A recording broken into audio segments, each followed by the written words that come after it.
नहमदुहु व नसल्ली अला रसूलिहिल करीम अम्मा बाद फ़ाउज़ु बिल्लाहि मिनश शैतानिर रजीम बिस्मिल्लाहिर रहमानिर रहीम। अस्सलाम वालेकुम नाज़रीन, आज का मेरा मौजू नमाज के बारे में है। नमाज इस्लाम का दूसरा बड़ा रुकन है। काफिर और मुसलमान में फ़र्क पैदा करने वाली चीज़ नमाज है, लेकिन आज का मुसलमान नमाज को बिल्कुल भी सीरियस नहीं लेता। हम नाम के मुसलमान हैं। अगर आप 100% में से लगा लें तो 10 लोग भी 5 वक़्त की नमाज अदा नहीं करते। कि जिसको आप लाइट लेते हैं, बहुत छोटी सी बात समझते हैं, लेकिन ये इतना बड़ा कुफर है। और वो कुफर है जब फजर के वक़्त हमारी आँख खुल जाती है, अज़ान के साथ खुल जाए या वैसे खुल जाती है, तो बहुत से लोग अज़ान का बुलावा सुनते हुए भी या नमाज के वक़्त का पता होते हुए भी दोबारा से मुंह मोड़कर फिर से सो जाते हैं। ये हम अल्लाह पाक से इतना बड़ा कुफर करते हैं जो हमारी सोच में भी नहीं है। हमारे नबी करीम हज़रत मोहम्मद सल्लल्लाहु अलैहि वसल्लम नमाज की अहमियत पर बहुत ज़्यादा ज़ोर दिया करते थे, और सहाबा इकराम का तो ये हाल था कि वो कितने भी शदीद बीमार होते, अगर कोई सहाबी इतना बीमार होता कि वो चलने की सकत ना रखता, तब भी वो दूसरों के कंधों पर उनका सहारा लेकर जमात के लिए, नमाज के लिए मस्जिद में आ जाता है कि कहीं उसको काफिर ना समझ लिया जाए, मुनाफिक ना समझ लिया जाए। कि सहाबा किराम जो थे उनके नज़दीक नमाज को छोड़ने वाला का कुफर करने वाला था, इसके अलावा और किसी चीज़ को वो कुफर नहीं समझते थे। इतनी नमाज की वो पाबंदी करते थे और इतनी नमाज की अहमियत का उनको एहसास था। लेकिन आज का मुसलमान नमाज के बारे में तो बिल्कुल भी सीरियस नहीं है। हम कितने भी हकूक़ अदा कर लें, हज कर लें, रोज़े रखें सारे, या फिर खैरात, सदका, ज़कात कुछ भी करें, जब तक हम अपनी नमाज को मुकम्मल नहीं रखेंगे, हमारा कोई भी अमल जो है वो काबिल कबूल नहीं होगा। नमाजी का ज़िम्मा जो है वो अल्लाह पाक ने लिया है कि मैं उसे बख्श दूंगा, लेकिन जो बेनमाजी होगा वो उस पर अल्लाह का कोई ज़िम्मा नहीं है कि वो उसको बख्शे या ना बख्शे। क़यामत के दिन सबसे पहला सवाल नमाज के बारे में भी होगा, और जो इस सवाल से बआसानी गुजर जाएगा उसके लिए दूसरे अमल, दूसरे हिसाब जो हैं वो आसान हो जाएंगे इंशाल्लाह।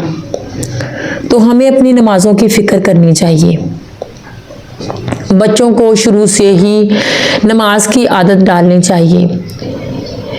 हमारे नबी करीम हज़रत मोहम्मद सल्लल्लाहु अलैहि वसल्लम का इरशाद पाक है कि बच्चा जब 7 साल का हो जाए तो उसको नमाज पढ़ने के लिए कहा जाए, मोहब्बत के साथ, प्यार के साथ। लेकिन अगर वो 10 साल का होकर भी नमाज ना पढ़े तो फिर उसको मारो, उस पर सख्ती करो। और 10 साल के बच्चे का बिस्तर जो है वो भी अलग करने का हुक्म दिया गया है, क्योंकि वो ज़हनी तौर पर बालिग होना शुरू हो जाता है, बुलूगत की उम्र को पहुंचने के करीब होता है वो। लेकिन आजकल माँ बाप इस बात पर भी बिल्कुल तवज्जो नहीं देते। हमारे नबी करीम हज़रत मोहम्मद सल्लल्लाहु अलैहि वसल्लम की वफ़ात के बाद जब हज़रत अबू बकर सिद्दीक़ रज़ियल्लाहु अन्हु को खलीफा बनाया गया, और अपनी खलीफा बनने के दूसरे दिन जब वो मस्जिद नबवी में खुतबे के लिए तशरीफ़ लाए, तो उनसे पहले हज़रत उमर फ़ारूक रज़ियल्लाहु अन्हु ने मेंबर पर चढ़कर एक छोटा सा मुख्तसर सा खुतबा दिया। और उस खुतबे में उन्होंने क्या कहा? इस खुतबे में उन्होंने कहा कि अल्लाह पाक ने अपने नबी को अपने पास बुला लिया, जो उनके हक़ में बेहतर समझा अल्लाह पाक ने, और उनके हक़ में बेहतर यही था अल्लाह पाक का कुर्ब, जन्नत, आखिरत। लेकिन हमारे नबी करीम हज़रत मोहम्मद सल्लल्लाहु अलैहि वसल्लम हमारे लिए पीछे किताब छोड़कर गए हैं अल्लाह पाक की, कि जिसको अगर हम मजबूती से पकड़ेंगे तो हिदायत के रास्ते पर रहेंगे। वो किताब जिसके ज़रिए अल्लाह पाक ने अपने नबी को हदायत फरमाई, वो किताब अब हमें हदायत देगी। अपने नबी को हदायत का मतलब है, नबी तो मासूम होते हैं, गुनाहों से पाक होते हैं, हदायत पर होते हैं। नबी को हदायत देने का मतलब था हदायत कामला, यानी कि मुकम्मल आला दर्जे की हदायत अता फरमाई। और अगर हम इस किताब को मजबूती से पकड़े रखेंगे, मतलब कि हम इस किताब को पढ़ेंगे, इस पर चलेंगे, तो फिर हम भी हदायत के रास्ते पर रहेंगे, वरना हम भटक जाएंगे, गुमराह हो जाएंगे। आजकल के उलमाए कराम जो हैं, उनका कहना है कि कुरान मजीद को आम मुसलमान जो है वो बराह रास्त अगर पढ़ेगा तो वो गुमराह हो जाएगा। मोहम्मद लुकमान करक से मैं रमज़ानुल मुबारक में कुरान तर्जमा के साथ पढ़ना चाहता हूँ, आप रहनुमाई फरमाएं कि किस मुतरजम की तिलावत करूँ। शुक्रिया। बिल्कुल किसी मुतरजम की तिलावत आपने नहीं करनी, ये बात याद रखें। आम बंदा जब कुरान के तर्जमे उठा के इसमें गौर व खौफ शुरू करेगा, ये गुमराही का दरवाज़ा खुलेगा। मेरी जाने मन, कुरान करीम इतना लावारिस नहीं है कि आप इसको बगैर कुरान के माहिर के पढ़ना शुरू कर दें। डॉक्टरी मेडिकल की किताब आप बगैर माहिर के नहीं पढ़ते, तो कुरान करीम बगैर माहिर के आप क्यों पढ़ेंगे? तर्जमे आपके लिए नहीं है, ये तालिब इल्म के लिए है, ये अंडर कंस्ट्रक्शन आलिम के लिए है, जो अभी ज़ेर तामीर है, ये उसकी मदद के लिए है। आपको चाहिए आपने तर्जमा पढ़ना है तो किसी आलिम दीन की ज़ेर निगरानी पढ़ें। इस किताब के बारे में हमारे नबी करीम हज़रत मोहम्मद सल्लल्लाहु अलैहि वसल्लम ने वसीयत फरमाई थी। एक वाहिद वसीयत यही फरमाई थी कि मेरे बाद इस किताब को मजबूती से थामे रखना। ये अल्लाह की रस्सी है कि अगर तुम इसको थामे रखोगे तो हदायत पर रहोगे और गुमराह नहीं होगे। लेकिन आज के उलमा ने इस किताब को सिर्फ अपने तक महदूद रखा है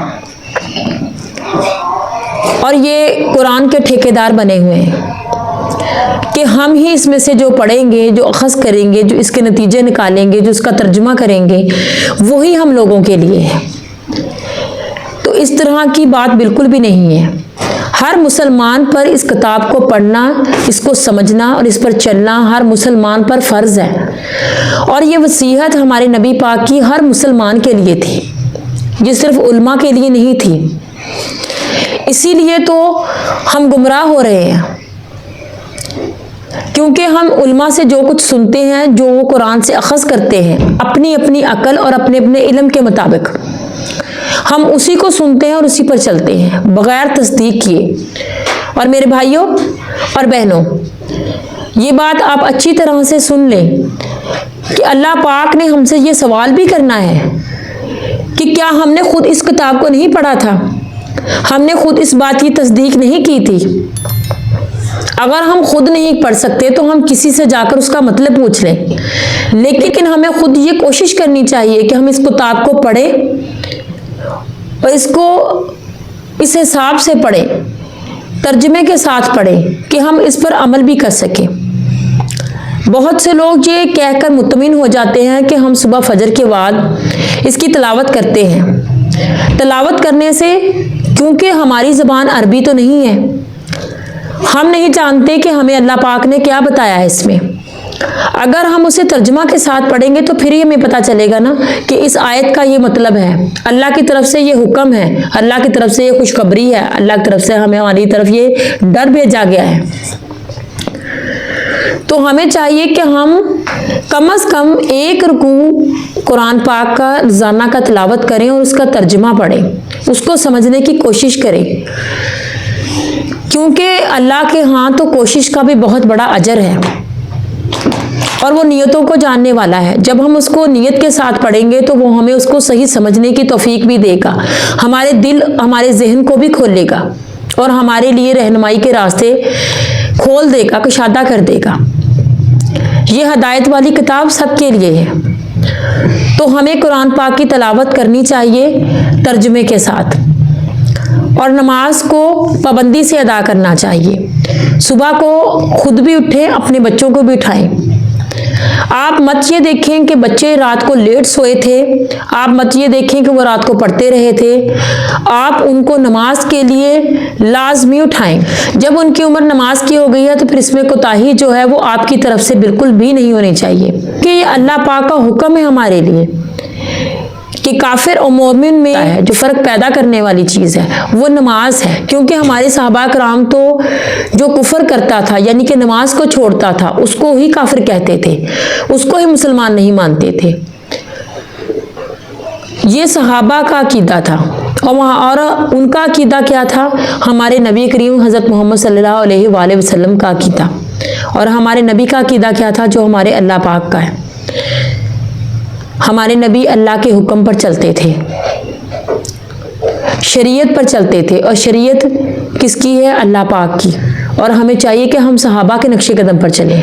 हम अपने नबी करीम हज़रत मोहम्मद सल्लल्लाहु अलैहि वसल्लम के शरीयत पर चलें, नक्शे कदम पर चलें, और इस किताब को तर्जमे के साथ पढ़ें ताकि हमें पता चले कि अल्लाह पाक ने हमें क्या बताया है।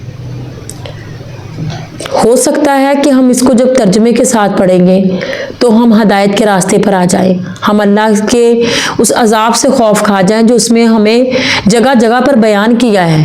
जहन्नम का, दोज़ख का जो डर सुनाया है इस कुरान में हमें। और शायद हम वो जो जन्नत के नज़ारे उसने बताए हैं, वो जन्नत की आसानियाँ, वो जन्नत की आसाइशें जो हमें बताई हैं, शायद हम उनके लिए, उनकी तमन्ना में, उनकी चाहत में, उस जन्नत को पाने के लिए हम नमाज को शुरू करें और सीधी राह पर आ जाएं और 5 वक़्त की नमाज पढ़े पाबंदी के साथ, ताकि हम जब अल्लाह पाक के सामने क़यामत के दिन पेश हों तो जो पहला सवाल हमसे किया जाए हम उसमें कामयाब हो जाएं। जब हम इस पहले सवाल में कामयाब हो जाएंगे तो फिर यकीनन हम अगले हिसाब में भी कामयाब होंगे, क्योंकि नमाजी का ज़िम्मा अल्लाह पाक ने खुद अपने ज़िम्मे लिया है।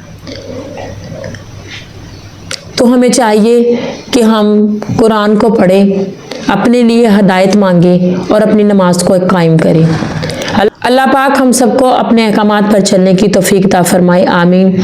चैनल को प्लीज़ सब्सक्राइब करें, वीडियो को शेयर करें, लाइक करें और कमेंट्स बॉक्स में जाकर अपनी राय का इजहार ज़रूर कीजिए।